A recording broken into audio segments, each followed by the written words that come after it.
So through that process, how did you instill confidence and security in your children's hearts? I kept well, church was a big part of their life. My mother was taking them to church, and they every Sunday morning when they could, because usually I was working shift. So church was a big part of it. That really helped them.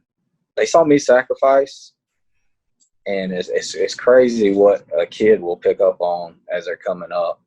They saw the sacrifices that I made for them along the way on little things, um, just so they could have everything. And them two, all of them really have picked up on that, and they're just so giving.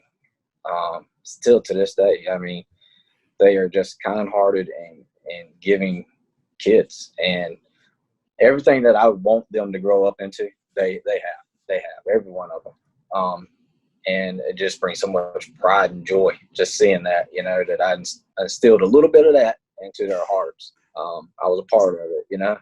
So that definitely was a lot of it.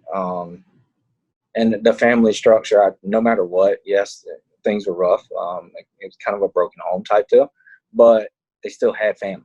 They still had a grandmother, they still had their aunt, and daddy was there, and daddy loved them. And they called me when I was on the road and check on me when I could answer the phone and things of that nature. So no matter what, we always kept that family like closeness and tight. So that was I think that had a lot to do with their raising and upcoming, to what they are now. Yeah, I think one of the real keys that I've observed for successful single dads or single moms is that they have a phenomenal support group around them. There's people that are stepping in and filling in when they can't be, but also being that source of love and stability that maybe they're missing in other aspects. And I just think that is really, really key. So let's talk about now, you got Marcy in the picture, who's an absolutely adorable young lady. I mean, I just love her spirit. She's always so smiley and stuff. But let's talk about what that's like, blending, your three girls, her son Hayden, and, making that bridge and creating a new family. Yeah. Yeah. Well, when we met, my older girls, they were 16, 17 roughly. And they were just happy. They were happy. They met Marcy and they fell in love with her. I mean, who don't? I mean, you met her. But, and then they brought Hayden right, her son Hayden, brought him right in. And he was a little man, at the time. And we did the whole, I mean, it was family. It was just, we showed her what we were about, how we did things, and her being from California, and things like that. So we started traveling with them and showing them, different parts of South Carolina and North Carolina and Georgia, and just brought them right in. And I tell you what, it just blended well. I mean, it just happened, she just fell in love, and that's where we're at now. And now, I mean, we had my Brianna, my biological oldest one, the second one. She got married right after SEMA, and we came home and went up North Carolina. And it was funny. I took them to vacation up in the mountains at this place all the time in Bryson City, North Carolina. But that's where they got married at. So she got married an incredible guy, Joe. Love him to death. And Marcy was right there crying. I mean, just. Yeah, it was a mess. Yeah. No, that's great. And it's interesting because, when having met you, and to think that you have a daughter old enough to get married, it doesn't compute because you look like you're 29. So, thank you. I am. because usually being a single dad weathers you pretty hard. It's like, trying to carry that burden really wears on you emotionally, spiritually, and often physically. But yeah, you look phenomenal. So Well, I was very lucky. Teenage girls did not stress me too bad. I was actually very lucky. So, I'm like, how did you get that mix, man? Because I got two oh, diametrically opposed daughters. You know, one's the true girly girl, all about fashion and looking beautiful, and then the other one's all about athletics, right? And so, I mean, but they get along great. It's just kind of funny to watch the two of them. So. yeah. That's the same way. Her and her older sister, Bree, is more of the Daisy Duke type version of a girl, and Michaela is just yeah. She's a fashion queen. So, and then Krista is just like me. So she's just she's my mini me. So. Your mini me, is that a good thing or a bad thing? I don't know. She's into welding. She's into she loves tearing stuff up and getting her hands dirty. So she's definitely right there with me, I guess. So Actually, that's a really cool thing to talk about because you have three daughters. They're very unique. You know, you got the girly girl, you got your welding girl, which is you, and then your, Daisy Duke daughter. Now, how did you balance, connecting and helping each one of them find their own natural gifts and develop those interests and gifts? I always supported them along the way and whatever skills there. So, like Brianna, my Daisy Duke, she loved band. She got into cosmetology early in high school, and I just supported them. I mean, she ended up. She said, "Dad, I don't think band, is for me." And I'm thinking in the back of my head of what all I've spent on it.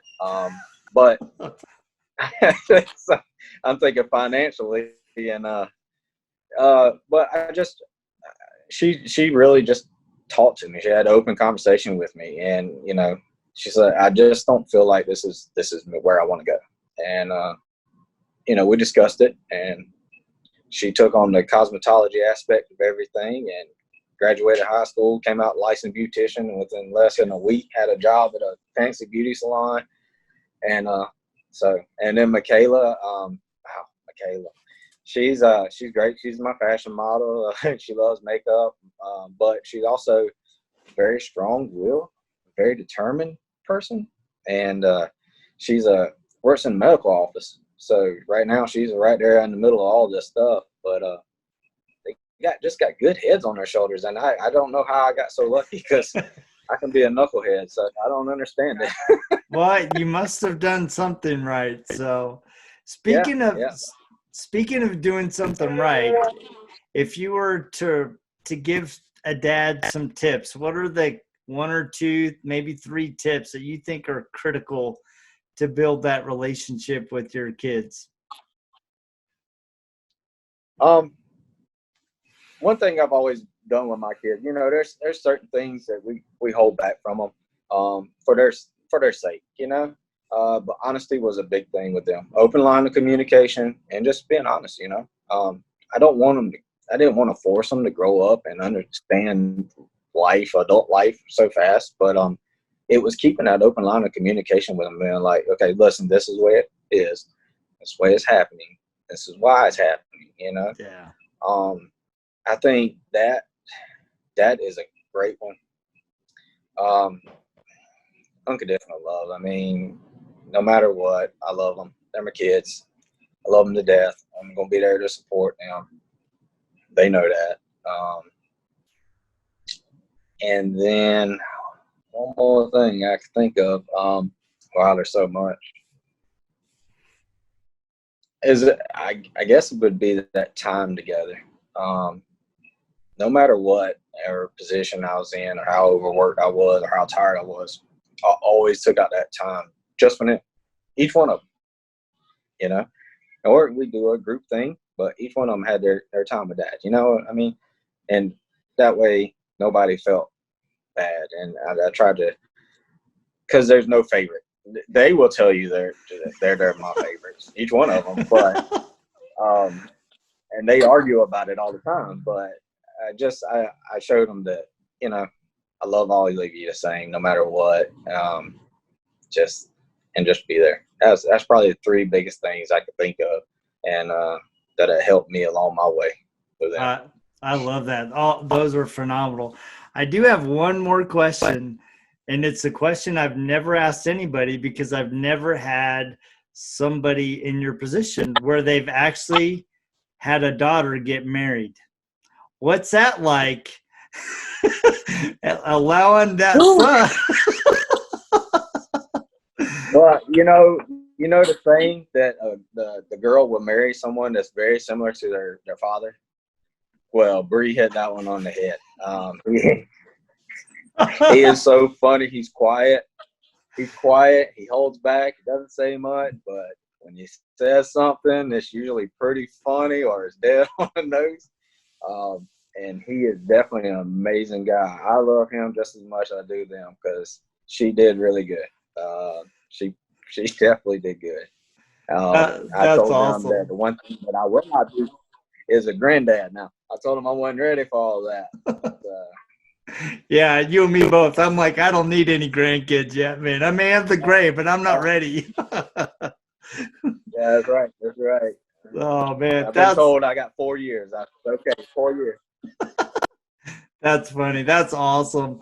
Well, man, I just appreciate you taking the time. I love your spirit. I love your energy. And yep, there you go. You can see my daughter in the background taking a peek at us. So, yeah, no, but thank you so much for taking the time to visit with me and talk a little bit about your experience as a single dad and a blended family dad. I love that. And, every single one of us, I think at the core, I love that what you said, just spending some time with your kids. Yeah, you need to spend time with all of them, but that one-on-one time, that really makes a big difference because we've done that in our own family, and being able to have that one-on-one, just, hey, you pick where we're going to go eat, you pick what we're going to go do. And those moments where it's just you and that kid are really, really precious. So.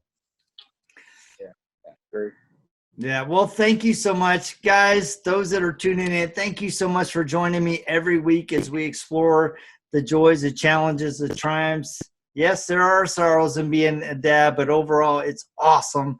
So we will catch you guys the same time, same bat channel, just next week, right here on Father's Fire. See ya.